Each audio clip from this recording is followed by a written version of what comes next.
gaganda naman. Hindi ko na, ano to? Ikaw ba? Si coral pink? Hindi naman. Oh. Hello.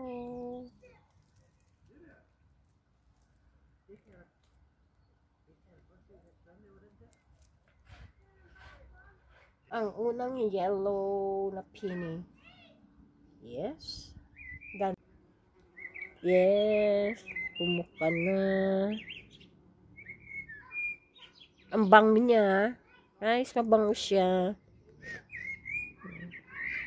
Nakalimutan ko na kung anong pangalan niya.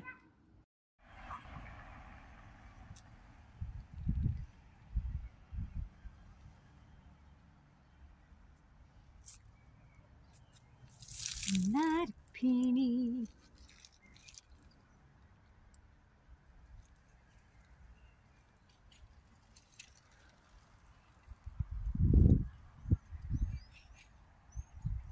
Ang bulaklak, full blown.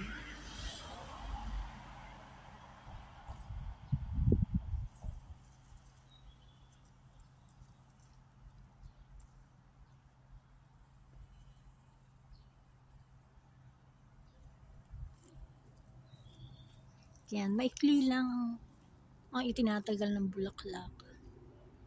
Ang ganda-ganda.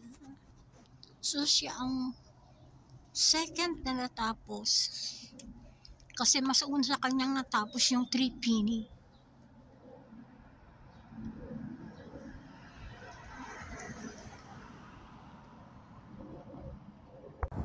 Ayan, pag matagal na siyang nakabukas, pumuputla na ang kulay niya. Pero yung iba, syempre, ano pa rin. Marami pa siyang bubukang buko.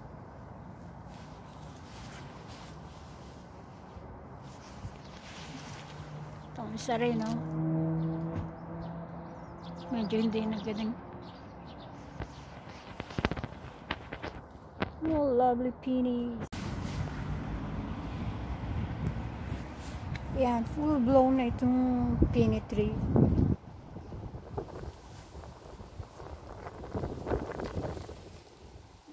Dahil mahangin na naman. Ayan, lapit na simula ngayon ng hangin. Ang ganda. From a friend ni Kirsten. Mabango. Sorry, hindi ko alam mo yung pangalan niya. Ang ganda. Ganda. My peonies. I'm flowering in my garden. Ang ganda naman. Ang ganda-ganda. Subali, 3 lang yung naging buds niya. Tapos, ayan. First time na mag-flower sa akin. Ayan. Nakalimutan ko na pangalan niya. Kasi binili ko siya ng bare root lang. Yung talagang bare. Hindi siya yung plants na nang binili ko. Ganda niya. Welcome!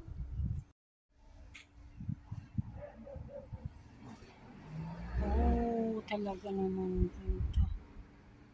Oh, ito. Si Bratinella.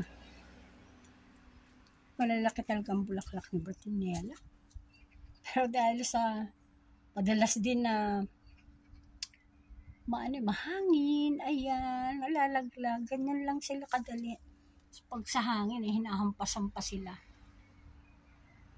Ang ganda, malaki.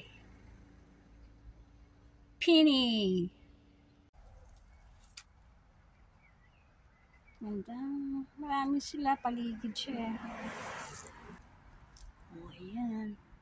Oh, Sarah.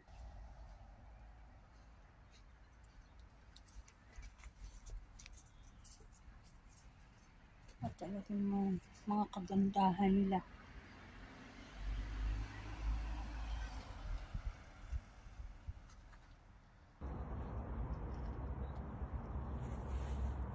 Ang nagtago na sa loob. Nagtago, lumuob siya.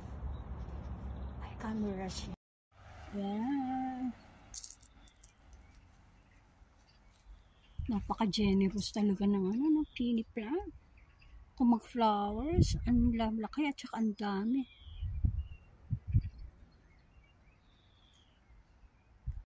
Talo sila talaga ng hangin. Ayan. Tapos yun, napuputol sila. Kasi mabigat din. Mabigat syempre ito, maraming bulaklak. Ayan, ipakita ang bisita. Ayan, galing naman.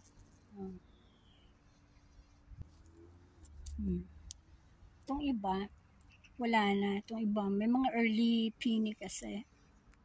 Ito rin. At their peak. Shirley Temple. Siya ang pangalan ng peony na to. Shirley Temple. Si white na white.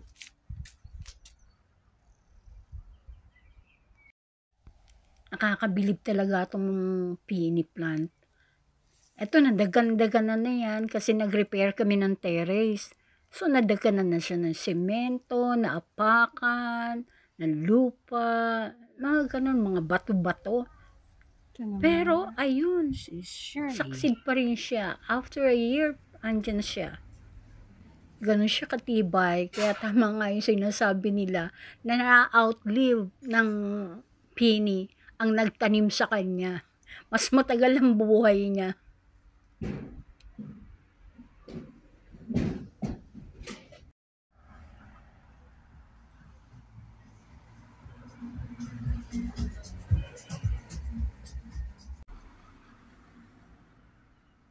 Kulay niya.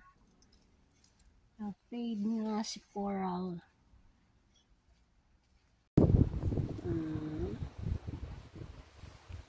Punta ako sa kulay nitong coral pink.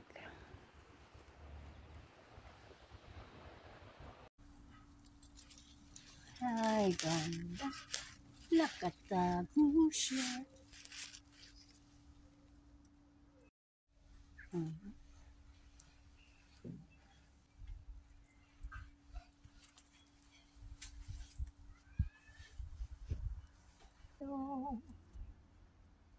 Bongbong.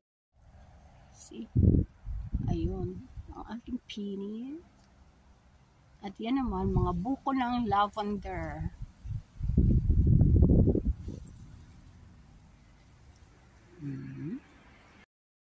At their prime.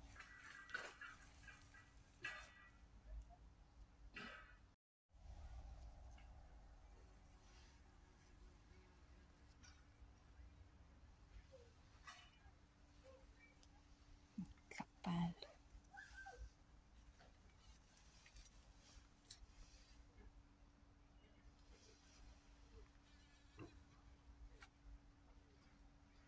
Ayan, selfie na naman ako sa kanila. Ayan.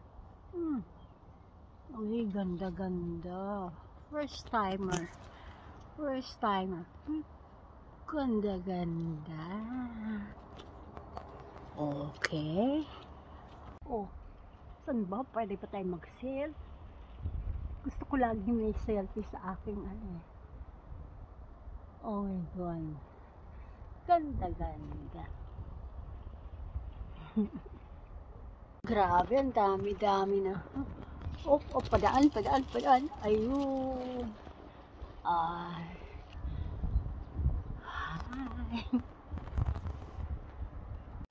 Ito. Inaamoy ko lang sila. Uy. At ito. Ay. Ganda.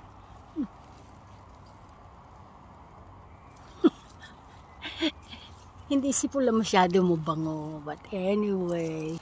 Oops. Tingin nga ni.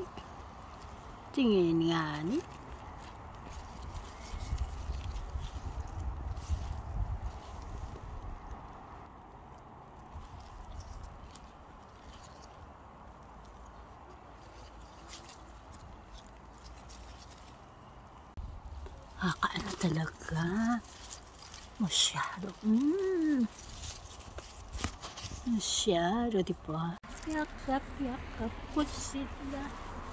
Oh, ayan.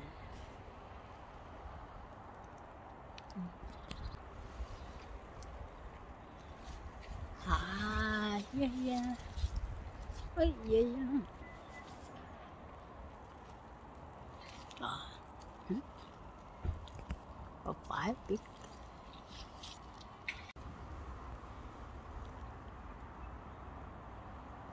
Teka ma-push. Teka.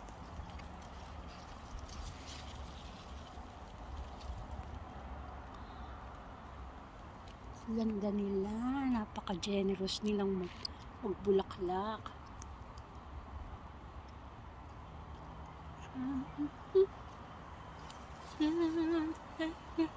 Hop, ito matatapos na.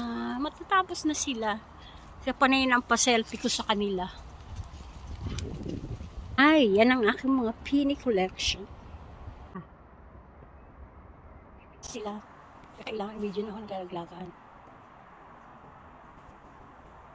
Okay, ayan. Mga last look ito sa aking peonies. Not sila talaga. It's nice, well, nice. Nila. Pero talaga namang sulit na sulit. Ayan.